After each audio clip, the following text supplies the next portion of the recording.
നമസ്കാരം. പാവപ്പെട്ടവരുടെ കണ്ണീരും ചോരയും വിറ്റ് കാശാക്കുന്ന ആട്ടിൻ തോലിട്ട ചെന്നായാണ് അബ്ദുൽ കരീം നാസർ എന്ന കൊട്ടേഷൻ ലീഡർ.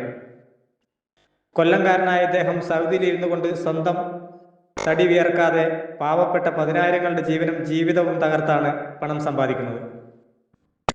പാവപ്പെട്ട മലയാളികൾ ജീവിതമാർഗം തേടിയാണ് സൗദി പോലുള്ള രാജ്യങ്ങളിലേക്ക് ചേക്കേറുന്നതെങ്കിൽ മറ്റുള്ളവരുടെ മുന്നിൽ മാന്യത അഭിനയിച്ച് മനുഷ്യസ്നേഹി എന്ന് സ്വയം വിശേഷിപ്പിച്ച് റിയാദ് ടാക്കീസ് എന്ന ചാരിറ്റബിൾ സംഘടനയെ മറയാക്കി ഈ നെറികെട്ടവൻ നടത്തുന്നത് കോടികൾ സമ്പാദിക്കുന്ന കൊട്ടേഷൻ പ്രവർത്തനമാണ്.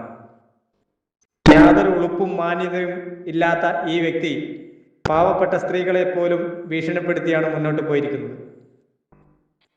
മാന്യത തൊട്ടു തീണ്ടിയിട്ടില്ലാത്ത നസീർ വാക്കിന് യാതൊരു വിലയുമില്ലാത്ത ഓന്തിനെ പോലെ നിറം മാറാൻ കഴിയുന്ന അസാമാന്യ വ്യക്തിത്വമാണ്. സമാന ചിന്താഗതിയുള്ള സ്വരൂപ് എന്ന കാട്ടുകള്ളനെയും അമ്മയും പെങ്ങളെയും തിരിച്ചറിയാത്ത സ്ത്രീകളുടെ മാനത്തിന് പോലും വില പറയുന്ന വൃത്തികെട്ട നികൃഷ്ട ജീവിയായ ഡോക്ടർ ജോ എന്ന തെമ്മാടി റിജിൽ ഐക്കാലിനെയും കൂട്ടുപിടിച്ചാണ് നെറികെട്ട നാറിയ ഈ കളിക്ക് നസീർ നേതൃത്വം നൽകുന്നത്. കാശുണ്ടാക്കാൻ എന്ത് നെറികേടും ചെയ്യുന്ന നസീറെ, നീ നാട്ടിൽ കാലുകുത്തുന്ന ദിവസം പാവപ്പെട്ട അമ്മമാർ കുറ്റിച്ചൂലുമായി നിന്നെ വരവേൽക്കാനുണ്ടാവും.